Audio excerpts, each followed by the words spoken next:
Hello. வணக்கம். So தோழர் ஒருத்தர் சொல்லியிருந்தாரு, இந்த மாரி யுஎஸ்ல கிட்டத்தட்ட 41 மில்லியன் டன்ஸ் ஆஃப் ஃபுட்ட வந்து 7 பில்லியன் ஆ மாடுகளுக்கு, அதாவது லைவ் ஸ்டாக்குக்கு ஃபீட் பண்ணா, நமக்கு கிடைக்க போறது 7 மில்லியன் டன்ஸ் ஆஃப் ஃபுட்டு தான். இதுக்கு வந்து நம்ம இவ்வளோ ரிசோர்ஸஸ வேஸ்ட் பண்ணணுமா? அப்படின்னு சொல்லிட்டு. நல்ல கேள்வி தான். நல்ல ஒரு விஷயம் தான். இப்போ இதில வந்து சில விஷயங்கள் நான் உங்ககிட்ட ஷேர் பண்ணணும்னு நெனைக்கிறேன். என்னன்னா, இப்போ வெஸ்டர்ன் கண்ட்ரீஸ்ல, அதாவது நான் ட்ராபிக்கல் கண்ட்ரீஸ்ல சொல்றேன். அவங்களுக்கு பர்ட்டிகுலர் சீசன்ல தான் வந்து ஆ விளைவிக்க முடியும். ரைட். ரொம்ப சிம்பிளா ரொம்ப ரொம்ப ஸ்டாட்டிஸ்டிக்ஸு அதெல்லாம் பண்ண வேண்டாம். காமன் சென்ஸ் யூஸ் பண்ணலாம். ஸோ, நம்ம ஊர்கள் ட்ராபிக்கல் கண்ட்ரீஸ்ல பார்த்தீங்க அப்படின்னா, பெரும் வாரியா நம்ம இருக்கிற நேச்சுரல் ரிசோர்ஸஸ டிஸ்டர்ப் பண்ணாம இருந்தாலே, ஏற்கனவே ஒரு பெரிய எக்கோசிஸ்டம் இருக்கு. இப்ப எங்க கிராமத்தில இப்ப நான் எனக்கு ஒரு ஃபார்ம் ஹவுஸ் இருக்கு. ஃபார்ம் இருக்கு. ஸோ, அங்க அந்த ஃபார்ம்ல போய் நம்ம சுத்தி முத்தி பார்த்தோம் அப்படின்னா, அங்க பெருசா வந்து பயிரிட்டு சாப்பாடு போடுறது வந்து மாடுகள் நெறைய பண்ண மாரி வச்சு, அத வந்து லைக் மில்க் புரொடக்ஷன் குடுக்குறவங்களுக்கு மட்டும் தானே தவிர, வீட்ல 1, 2 மாடு வச்சிருக்காங்க. வீட்ல ஒரு 4, 5 ஆடு வச்சிருக்காங்க. அவங்க பெரும்வாரியா பார்த்தீங்க அப்படின்னா, அந்த மலைய சுத்தி தான் வந்து அவங்க தினம் அத மேய்ச்சலுக்கு கூட்டிட்டு போறாங்க. ஸோ, அங்க என்ன விளைஞ்சிருக்கோ, அதுதான் வந்து அவங்க அந்த மாடுகள், அந்த லைஃப் ஸ்டாக் சாப்பிடுது. திரும்ப இன்டர்ன் வந்து நமக்கு அத பாலா தருது. அத வந்து ஒரு இப்போ ஆடுனா அது கறிக்கு போகுது. ஸோ, அந்த மாதிரி விஷயம். இப்ப இந்த வெஜிடேரியன்ஸ் சாப்பிடுறது வந்து நல்ல விஷயமான்னு கேட்டா, நல்ல விஷயம் தான். டெஃபினட்டா வந்து ரொம்ப நல்ல விஷயம் தான். என்ன அதில ஒரு சின்ன சிக்கல் இருக்கு அப்படின்னா, அனிமல் புரோட்டீன வந்து இல்ல அனிமல்லேருந்து வரக்கூடிய நியூட்ரியன்ட்ஸ வந்து நம்மளால ஈஸியா அப்சர்வ் பண்ணிற முடியும்.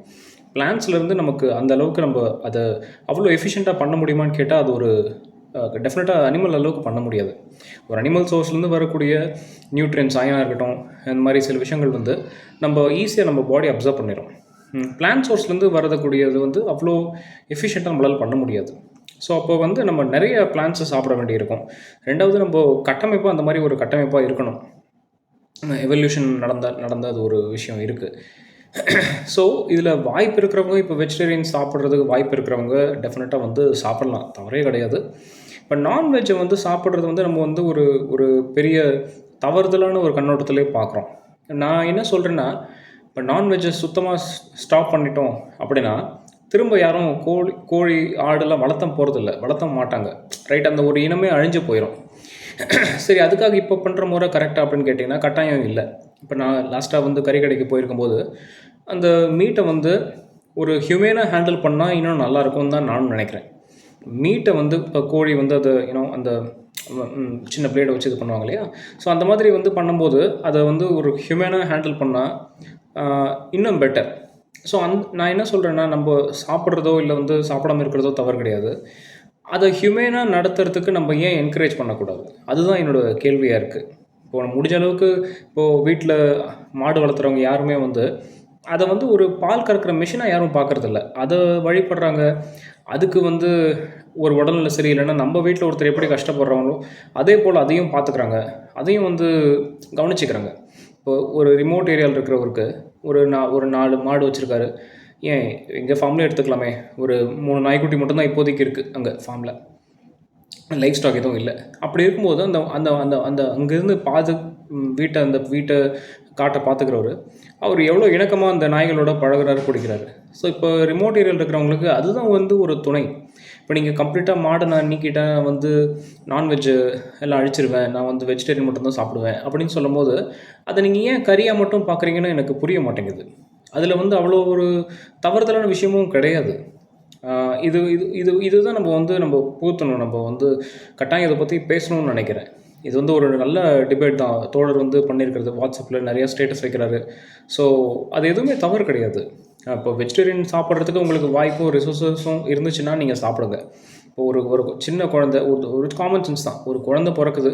அந்த குழந்தை கடவுள் யூ நோ ஒரு ஒரு பேட் ஆ பேரண்ட்ஸ்னாலயோ, இல்ல வந்து அன்ஃபார்ச்சுனேட் ஈவென்ட்னாலயோ அந்த குழந்தை வந்து அவங்களுடைய அப்பா, அம்மாவ இழக்குது. இப்ப அந்த குழந்தை வந்து யார் அதுக்கு பால் ஊட்டுவான்னு நீங்க நினைக்கிறீங்க? நம்ம மாடுகள சார்ந்து தான் இருக்கிறோம். இப்ப மாடுகள் வந்து இல்ல, நான் வந்து மாடுகள்லாம் நான் இருக்கக்கூடாது, நான் வெஜிடேரியனு, நான் அழிச்சிருவேன் அப்படின்னா, அப்ப யாரு பால் ஊட்டுவா? அது ஒரு கேள்விக்குறியா தானே இருக்குது. இன்றைக்கும் வந்து மாடுகள் வந்து நமக்கு தெய்வமாக தானே இருக்குது. அப்படி தான் நம்ம கண்களில் தெரியுது இல்லைங்களா? இப்போ மாடுகள் வந்து சாப்பிட்றது சரியா இல்லை வந்து அது அது வந்து ரொம்ப ஒரு மைனாரிட்டி கம்யூனிட்டி தான் சாப்பிட்றாங்க. அவங்களுமே வந்து அது இன்னும் அதை வந்து அது கொடுமைப்படுத்தி ஒன்றும் யாரும் பார்க்குறதில்ல. அதை வந்து ரொம்ப நீங்கள் நெருக்கடியாக போட்டு தள்ளுறது தான் எனக்கு ரொம்ப நெருடலாக இருக்குது. ஸோ உங்களுக்கு வாய்ப்பு இருக்குது, உங்களுக்கு ரிசோர்ஸஸ் இருக்குது, நான் வீகன் மில்க் தான் குடிப்பேன், நான் நான் பார்த்துக்குவேன் அப்படின்னு நீங்கள் வந்து அதை சொல்கிறது தாராளமாக நல்ல விஷயம். நீங்கள் பண்ணுங்கள். ஒருவேளை இப்போது எக்கனாமிக்கலி கொஞ்சம் கம்மியாக இருக்கிறவங்க, அந்த மாதிரி இருக்கிறவங்களுக்கு 1 லிட்டர் பால் வந்து மாட்டுப்பால் நீங்கள் பார்ப்பீங்க வெளியில் ரூ. 48 ரூ. 50 கிடைக்குது. இதே நாட்டு மாட்டு பால்னால் இன்னும் கொஞ்சம் விலை அதிகம். ஸோ இது வந்து நீங்கள் உங்கள் வீடுகளிலே கவனிக்க முடியும். உங்கள் வீடுகளிலே நீங்கள் வந்து கவனிக்க முடியும். அது வந்து வாங்கி நீங்கள் வந்து அதை அருந்தும்போது அதை வந்து துன்புறுத்தி அந்த அனிமலை நீங்கள் துன்புறுத்தி நீங்கள் இது பண்ணுறதுக்கு ஒன்றும் இல்லை. அது யூனோ இப்போ நீங்கள் வீட்டில் நாய்கள் வளர்க்குறீங்க. இப்போ நீங்கள் நாய்கள் வளர்க்குறதும் அது என்ன சொல்லுவீங்க, அதை நீங்கள் ஹர்ட் பண்ணுறீங்கன்னு தான் நானும் சொல்லுவேன். பிகாஸ் நாய்கள் வந்து சுற்றி திரிஞ்சு அலைஞ்சு அது வேட்டையாடி சாப்பிடக்கூடிய ஒரு மிருகம். அதை கொண்டு வந்து வீட்டில் வச்சுக்கிட்டு அதுக்கு விருப்பமே இல்லாத அதோடைய லிபர்ட்டி நீங்கள் கட் பண்ணி அது வந்து உங்களுக்கு உங்கள் பார்வையில் சரின்னு படும்போது, இது வந்து நீங்கள் எங்கள் பார்வையில் சரின்னு தான் படுது. ஸோ அது வந்து தவறுதலாக நீங்கள் பார்க்கக்கூடாது. அதை வேறு கண்ணோட்டத்தில் தான் நீங்கள் பார்க்கணுன்றது என்னோடய பாயிண்ட்டு. இதை மீறி நான் சுத்தமாக நான் தொடமாட்டேன், நான் பண்ண மாட்டேன், நான் சோயா மில்க் தான் குடிப்பேன், நான் ஆல்மண்ட்ஸ் தான் சாப்பிடுவேன் அப்படின்னா தாராளமாக சாப்பிடுங்க. அதில் எந்த தவறும் கிடையாது. பட் உங்களை சார்ந்து மட்டுமே யோசிக்கிற நீங்கள் இந்த ஆடுகள் மூலிமா, மாடுகள் மூலிமா எத்தனையோ பேருக்கு வருமானம் வருது. அந்த அந்த அவங்களுக்கு நீங்கள் என்ன சொல்ல போகிறீங்க? அவங்களுக்கு படிப்பறிவு இல்லை. அந்த ஆடை நம்பி தான் இருக்காங்க. அந்த 30 ஆடு கையில் வச்சுருக்காங்க. அதை நம்பி தான் இருக்காங்க. அவங்களுக்கு நீங்கள் என்ன மாதிரி ரீப்ளேஸ்மெண்ட் பண்ண போகிறீங்க? அது வந்து ஒரு கேள்விக்குறி தான். நீங்கள் வந்து கடையில் போய் பார்க்குறது தான் உங்களுக்கு இவ்வளோ பிரச்சனைன்னு நினைக்கிறேன். நீங்கள் கடையில் பிராய்லர் கோழி வந்து இறங்குறது டெஃபினட்டாக அது எனக்கும் பிரச்சனை தான். எனக்கும் அந்த மாதிரி கோழிகள் வந்து கூண்டில் அடைச்சி வர்றது எனக்கும் நெருடலாக தான் இருக்குது. ஆனால் நம்ம ஊர் சந்தை பக்கம் போய் பாருங்கள், ஒரு அம்மா விற்பாங்க கோழி. ஒரு 4 கோழி தான் அவங்க கையில் இருக்கும். அதை வந்து சும்மா காலில் ஒரு சின்னதாக ஒரு கட்டு போட்டு அதை உட்கார வச்சுருப்பாங்க, அவ்வளோதான். அதை வந்து நீங்கள் நினைக்கிற அளவுக்கு அதை நெருடலாக யாரும் கொண்டு வரதில்லை. மேபி நீங்கள் கொஞ்சம் கார்ப்பரேட் உலகத்துலேருந்து கொஞ்சம் வெளியில் வந்து கொஞ்சம் கீழே நம்ம ஊர் சந்தையை பார்க்கணுன்னு நினைக்கிறேன். ரொம்ப காலத்துக்கு முன்னாடி இருந்தே தமிழர்கள் வந்து ஸ்பைசஸை வந்து உலகம் பூரா வந்து ட்ரேட் பண்ணிகிட்டு இருந்தாங்க. ஸோ உலகத்துக்கே பிஸ்னஸ் சொல்லிக் கொடுத்தவங்க நம்ம வந்து அடுத்தவனை வாழ வைக்கணுமே தவிர அவனோட வாழ்வாதாரத்தை பாதிக்கக்கூடாது. அதை நம்ம புரிஞ்சுக்கணும்.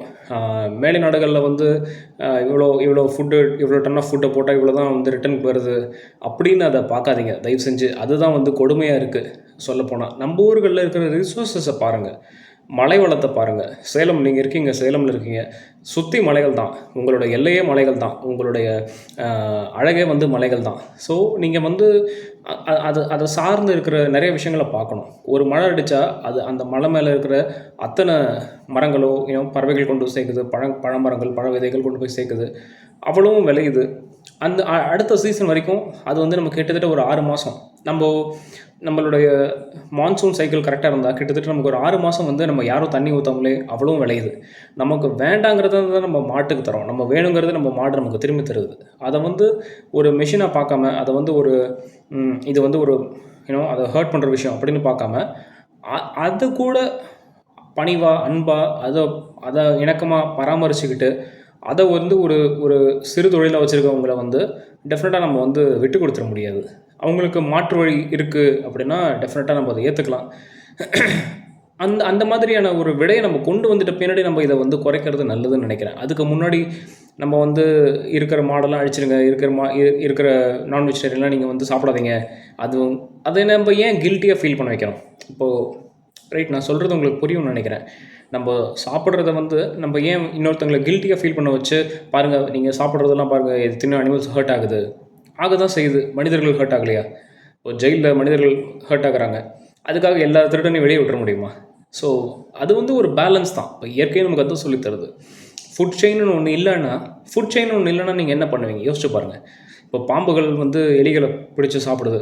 எலிகளை பிடிச்சி சாப்பிட்றதுக்கு யாருமே இல்லைன்னா அப்போது என்ன பண்ணுறது? எலிகளோட நமக்கு தொல்லையாக இருக்காதா? கொசுக்களை பிடிச்சி சாப்பிட்றதுக்கு தட்டானும் தவளையும் இல்லைன்னா நமக்கு தொல்லையாக இருக்காதா? நம்ம கொஞ்சம் சிந்திக்கணும் தோழரே. நம்ம வந்து அதுதான் சொல்கிறேன், ஒரு பேலன்ஸ் தான். ஸோ இயற்கையை வந்து பேலன்ஸை நம்பி தான் இருக்குது. ஸோ அந்த பேலன்ஸை கையில் எடுத்துக்கிறதுனால நம்ம வந்து கெட்டவங்களாக மாறிட மாட்டோம்னு நான் நினைக்கிறேன். சிந்திச்சு பாருங்கள். உங்களுக்கு வந்து சரின்னு படுறது கண்டிப்பாக நீங்கள் செய்யுங்க.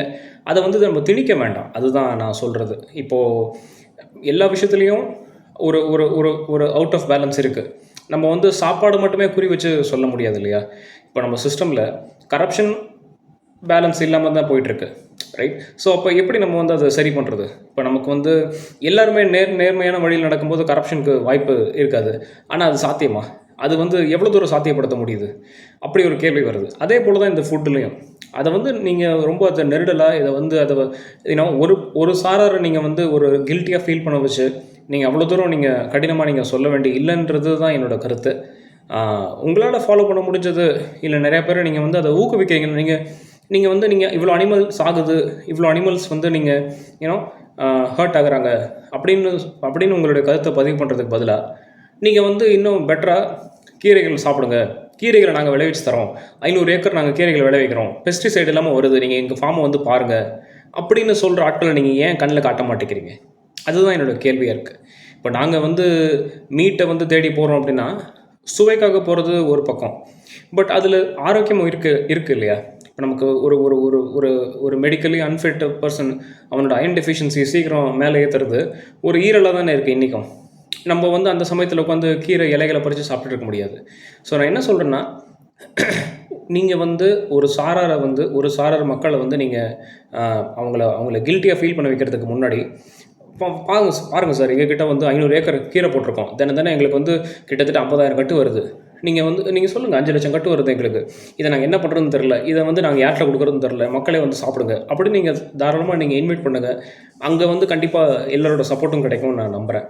அப்போது அந்த மாதிரி ஒரு விஷயத்த கண்ணில் காட்டாமல் நீங்கள் மாடுகளை சாப்பிடாதீங்க, நீங்கள் வந்து இறைச்சியை சாப்பிடாதீங்க, நீங்கள் வந்து நீங்கள் ஆடுகளை சாப்பிடாதீங்க அப்படின்னு சொல்கிறது வந்து அது எவ்வளோ தூரம் நீங்கள் சாத்தியப்படுத்துவீங்கன்னு தான் எனக்கு புரியல. நான் சொல்கிறது உங்களுக்கு புரியும்னு நினைக்கிறேன். டெஃபினட்டாக வந்து வெஜிடேரியன் ஃபாலோ பண்ணுறது வந்து நல்ல விஷயந்தான். அதை வந்து மறுக்கவே முடியாது. நமக்கு செடிகள்லேருந்து இல்லை வந்து நமக்கு நிறைய மருத்துவ குணம் இருக்குது. அதை நானும் ஒத்துக்கிறேன். அது எல்லாருமே ஒத்துப்பாங்க. அதுக்காக மீட்டு சாப்பிட்றவன் பூரா வந்து பாவப்பட்டவன், அது என்னமோ நீங்கள் வந்து ரொம்ப 7 ஜென்மத்துக்கு நீங்கள் ரொம்ப பாவம் பண்ணியிருக்கீங்க அப்படின்ற மாதிரி நம்ம ஃபீல் பண்ண வைக்க தேவையில்லைன்றது தான் என்னோடய கருத்து. ஸோ நான் என்ன சொல்கிறேன்னா, இந்த மாதிரி நீங்கள் ஒரு எழுச்சி நீங்கள் உருவாக்கணும் அப்படின்னு நீங்கள் நினைக்கிறது நல்ல விஷயம். முன்ன கண்ணில் காட்டுவோமே, பஸ் நீங்கள் வந்து வெளிநாட்டில் இவ்வளோ சாப்பாடு போட்டு இவ்வளோ சாப்பாடு எடுத்து கடைசியில் எங்களுக்கு இவ்வளோ தான் ரிட்டர்ன் வருது அப்படின்னு சொல்கிறதுக்கு முன்னாடி பாருங்கள், சேலம் மாவட்டமா இந்தந்த ஃபார்மில் நான் சொல்கிற லிஸ்ட்டை எங்கேயாச்சும் உங்களால் திரட்ட முடிஞ்சதுன்னா எனக்கு தயவு செஞ்சு ஷேர் பண்ணுங்கள். நானும் வெஜிடேரியனாக மாறுவேன். இந்தந்த மாவட்டத்தில் இல்லை சேலம் மாவட்டத்தில் இந்தந்த ஃபார்மில் பெஸ்டிசைடு இல்லாமல் கெமிக்கல் இல்லாமல் இயற்கை முறையில் கீரைகள் விளையுது, மக்களே போய் வாங்குங்க அப்படின்னு எங்கேயாச்சும் ஒரு இடம் காமிங்க. ஆர்கானிக் ஸ்டோர்ஸை தயவு செஞ்சு காமிக்காதீங்க. ஆர்கானிக் ஸ்டோர்ஸில் நானே ஆர்கானிக் ஸ்டோருக்கு சப்ளை பண்ணியிருக்கேன், கீரை கட்டுகளில் சப்ளை பண்ணியிருக்கேன். அங்கே உள்ளே என்ன நடக்குதுன்னு எனக்கும் தெரியும். தயவு செஞ்சு ஆர்கானிக் ஸ்டோரை கை காட்டாதீங்க. எங்கே விளையுதோ அங்கே கை காட்டுங்க. நாங்கள் போய் நேர்லேயே பார்க்குறோம். நல்ல பொருளை விளைவிக்கிறவன் மறுக்க மாட்டான் இல்லையா? இப்போ என் ஃபார்மில் நான் என்ன விளைவிக்கிறேன்றதை காமிக்கிறதுல எனக்கு எந்த தயக்கமும் இல்லை. நான் கெமிக்கல் அடிக்கிறது இல்லை. கெமிக்கல் அடித்தவன் கூட நான் கெமிக்கல் அடிக்கிறேன்னு சொல்லிட்டு போட்டுமே, ஒன்றும் தப்பு இல்லையே. ஏன்னா நம்ம எல்லாருக்கும் இயற்கை முறையில் விளைவிச்சு கொடுக்கணும் அப்படின்றது வந்து இன்றைக்கும் சேலஞ்சிங்காக தான் இருக்குது. அதை நோக்கி நம்ம நகர்றமே தவிர இன்றைக்கும் அதில் முழுமை அடையலை. ஸோ அந்த மாதிரி ஒரு விஷயத்தை நம்ம ஏன் பண்ணக்கூடாது? இப்போது அது ஒரு நெருடலாக இருக்குது அப்படிங்கும்போது அதுக்கு மாற்று வழி நம்ம காமிக்கணுமே தவிர அதை வந்து திரும்ப திரும்ப குத்தி காட்டுற மாதிரி நம்ம ஏன் சொல்லணுன்றதான் என்னுடைய கருத்து. உங்களுக்கு புரியும்னு நினைக்கிறேன். டெஃபினட்டாக வந்து கருத்து ரீதியாக நீங்கள் வந்து இதுக்கு நீங்கள் மாற்று கருத்து வச்சுருந்தீங்க அப்படின்னா அதை நான் கேட்குறதுக்கு நான் ரொம்ப ஆர்வமாக தான் இருக்கிறேன். நான் சொல்கிறது வந்து ரொம்ப கடுமையாக இல்லாமல் உங்களுக்கு எளிமையாக தான் இருக்கும்னு நான் நம்புகிறேன். உங்களை நான் கஷ்டப்படுத்தியிருக்க மாட்டேன்னு எனக்கு நம்பிக்கை இருக்குது. அப்படி மீறி கஷ்டப்படுத்தியிருந்தால் நீங்கள் சொல்லுங்கள். அதை வந்து டெஃபினட்டாக நம்ம வந்து அடுத்தடுத்த வீடியோஸில் நம்ம சரி செஞ்சுக்கலாம். ரொம்ப நன்றி. தேங்க்ஸ்.